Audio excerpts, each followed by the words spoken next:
जनानां धैर्यं धूमस्य प्रभुति भौत श्री राम नाम सीतानाथसमारम्भां रामानन्दाय मध्यमामस्मदाचार्यपर्यन्तं वन्दे गुरुपरम्पराम् अखण्डमण्डलाकारं व्याप्तमेन सराचरं तत्पदं दर्शितमेन तस्मै श्रीगुरुवे ओम परम गुरुभ्यो नमः प्रातः गुरुभ्यो नमः ओम श्री परमात्मा गुरुभ्यो नमः ओम श्री आत्मा गुरुभ्यो नमः आदि गुरुदेव अनादि गुरुभ्यो नमः गुरुदेव गुरुदेव शरण गुरुदेव। आज श्री ठाकुर जी के भाग महोत्सव श्री राम नाम संकीर्तन वार्षिक उत्सव की पावन मंगल वेला में महोत्सव कराने वाले, महोत्सव करने वाले, महोत्सव में गाने वाले, महोत्सव बजाने वाले, नाचने वाले, महोत्सव में उपस्थित होने वाले आप सभी को इस महा महोत्सव की शुभ बधाई और शुभकामनाएं हैं। ये महा महोत्सव आप सबका मंगल करे, कल्याण करे। सत्संग की बड़ी महिमा है।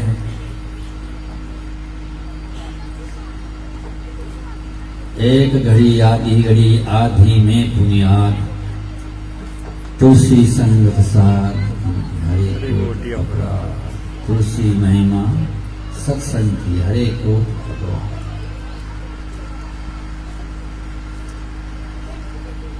एक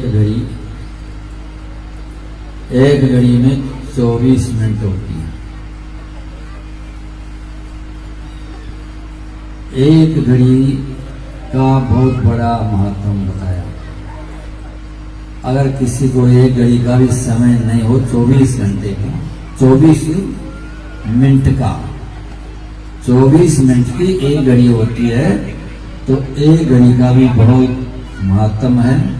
अगर एक घड़ी 24 मिनट किसी के पास नहीं हो तो 12 मिनट भी बहुत कुछ। अगर 12 मिनट भी किसी के पास समय नहीं हो तो 6 मिनट भी बहुत है। सत्संग की ऐसी महिमा है। जब भगवान की कृपा होती है, गुरुदेव की कृपा होती है, तो सत्संग की प्राप्ति होती है। भगवान की कृपा का फल होता है, जब भगवान की कृपा हो उसका फल होता है कि उसको सत्संग की प्राप्ति होती है। और सत्संग का फल होता है कि मनुष्य के सब दुखों का नाश हो जाता है। बिनु सत्संग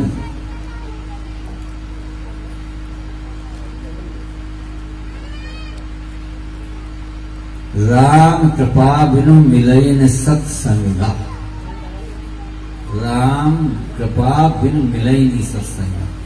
जब भगवान की कृपा होती है तब सत्संग मिलता है। और सत्संग की कृपा है कि सत्संग संस्कृति कर अंता, मनुष्य के सारे दुखों का अंत हो जाता है।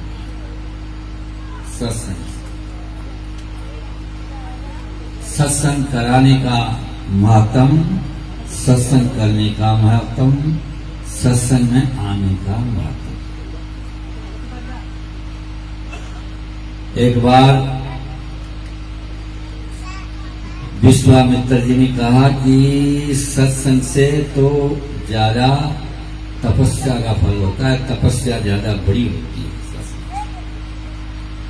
और वशिष्ठ जी ने कहा कि सत्संग की महिमा बड़ी होती है।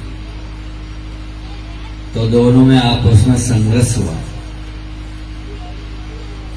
तो इसका इंसाफ कराने के लिए भगवान शंकर जी के पास में गए।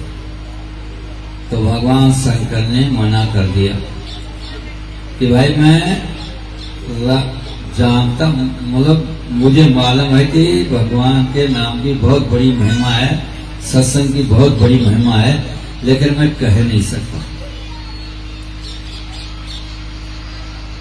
पार्वती जी कहते हैं कि तुम पुनी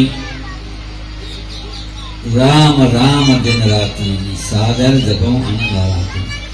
पार्वती जी कहते हैं भगवान शंकर रात दिन बोले राम राम करते हैं, तो कहते हैं शंकर जी मैं राम राम तो करता हूं और मैं ये भी नहीं जानता कि राम नाम की महिमा कितनी है, इसलिए मैं कह नहीं सकता। तो दोनों ऋषि चले गए शेषनाग भगवान के पास। इस शेषनाग भगवान सत्संग की महिमा जानते हैं और उन्होंने जाकर के अपना विवाद सुनाया। तो शेषनाग भगवान ने कहा कि भाई मेरे सिर पे पृथ्वी का भार है, मैं पृथ्वी को उठाए रहता हूं, मुझे कोई फुर्सत नहीं है तुम्हारा जो है ये विवाद मिटाऊं। यदि तुम दोनों में से कोई एक इस पृथ्वी को थोड़ी देर के लिए धारण कर ले, उठाए रखें, तो मैं आपका फैसला कर सकता हूं। तो विश्वामित्र जी ने कहा कि वो मैं थोड़ी सी मेरी तपस्या के बल से इसको ऐसे कैसे रखूंगा। लेकिन विश्वामित्र जी ने अपने जीवन में 60,000 वर्ष की तपस्या करी थी, वो सब लगा दी, लेकिन पृथ्वी स्थिर नहीं रही। थोड़ी सी भी शेषनाग ढीली नहीं तो आप प्रलय होने की तैयारी हो जाती है। अब आई वशिष्ठ जी की बारी, तो वशिष्ठ जी ने 2 घड़ी का सत्संग दिया जिसमें होती है 48 मिनट। उसके बल से उसको स्थिर कर दिया पृथ्वी। तो दोनों का फैसला हो गया, भाई तपस्या निम्न रही, क्योंकि तपस्या के बल से कुछ नहीं हुआ और सत्संग के बल से 48 मिनट के सत्संग से जो है पृथ्वी स्थिर हो गई। इसलिए सत्संग की महिमा बहुत बड़ी है, सत्संग कराना चाहिए और करना भी चाहिए। ऐसा है कि वैसे तो इस वक्त सत्संग खूब होता है, सिवाने गांव में शहरों में खूब जगह जगह सत्संग होता है, और पहले नहीं होता था। ऐसी कोई बात नहीं है, पहले भी सत्संग होता था। पहले जैसा सत्संग तो अभी भी नहीं होता है, क्योंकि पहले प्रत्येक के घरों में सत्संग होता था। दादी दादा सब जो है सत्संग की बातें करते थे और सत्संग सुनाते थे। जब 5 आदमी पहले बैठते थे वो सत्संग की बात करते थे। इसलिए सत्संग कराना चाहिए। सब जगह सत्संग होता है। सब अपने ये अजीतगढ़ में ये तो मामराज जी बताएंगे कितना क्या कीर्तन चलता है, कितने आदमी आते हैं, 60-70 आदमी होते। तो ये पुरुष मंडल है कि महिला मंडल है? महिला मंडल नहीं है महिला मंडल नहीं है यार। कोई बात नहीं। वैसे सब जगह महिला मंडल वो चल रहा है, गया है अलग से, जगह जगह महिला मंडल हो रही। इसलिए सत्संग अवश्य कराना चाहिए भाई, और सत्संग में आना भी चाहिए। सत्संग का बहुत बड़ा है, क्योंकि धन्य घड़ी जब हुई सत्संग, वही घड़ी का मतलब अब घंटा का हिसाब आता है। पहले घड़िया से समय को नापा जाता था। दिन और रात में अब 24 घंटे होता है, और वो पहले वाला हिसाब से दिन और रात में 60 घड़ी होती थी। तो 60 घड़ी में दिन और रात व्यतीत होता है।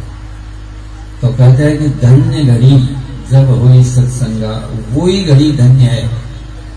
जितनी सी एक घड़ी आधी में पुण्यात हमने सत्संग में बिताया, उसके समान और फिर हमारे जीवन में कोई समय नहीं हो सकता। मैं जितना हमारा सत्संग में बीता, इस समय के समान और अन्य कोई समय नहीं हो सकता। इसलिए सत्संग में आने का भी और सत्संग कराने का भी, सत्संग करने का भी अनंत फल होता है। तो आज जो है प्रहलाद जी प्रत्येक वर्ष इसको एक वार्षिक उत्सव का के समान की गणना में कर लिया है कि वर्ष में एक बार सत्संग होना ही चाहिए, फागुन उत्सव। तो ऐसे को क्या कहते हैं कि एक परमार्थ होता है। परमार्थ का मतलब होता है कि जो दूसरे के लिए किया जा रहा है। कोई भी काम कर दिया, दूसरा के लिए करा दिया, कहीं प्याऊ लगा दी, धर्मशाला बना दी, और कुछ बना दिया, मतलब दूसरे के हित के लिए जो बनाया, काम किया, कोई भी काम किया, वो परमार्थ होता है। लेकिन सत्संग कराना ये परम परमार्थ है, मतलब परमार्थ से भी बढ़कर परमार्थ है। इसमें क्या है कि सत्संग में आदमियों की, मनुष्यों की वृत्ति का परिवर्तन होता है, स्वभाव बदलता है, उनकी प्रवृत्ति बदलती है, एक उसमें मानवता आती है। तो सत्संग से एक व्यक्ति सत्संग कराता है, उसमें कितने को लाभ मिलता है, इसलिए इसको परम परमार्थ कहा जाता है। तो ठाकुर जी की कृपा से आप सब लोग सत्संग में आए, आप भाग्यशाली हैं, क्योंकि भाग्य से ही ऐसा अवसर प्राप्त होता है। नहीं तो ये घर में बहुत आदमी है, ये भी तो एक बड़ी भाग्य की बात है ना। और वैसे तो बताया गया है कि गृह कारज नाना जंजाला, ये गृहस्थों के घरों का जो है एक तरह का जाल बिछा हुआ है, होता है।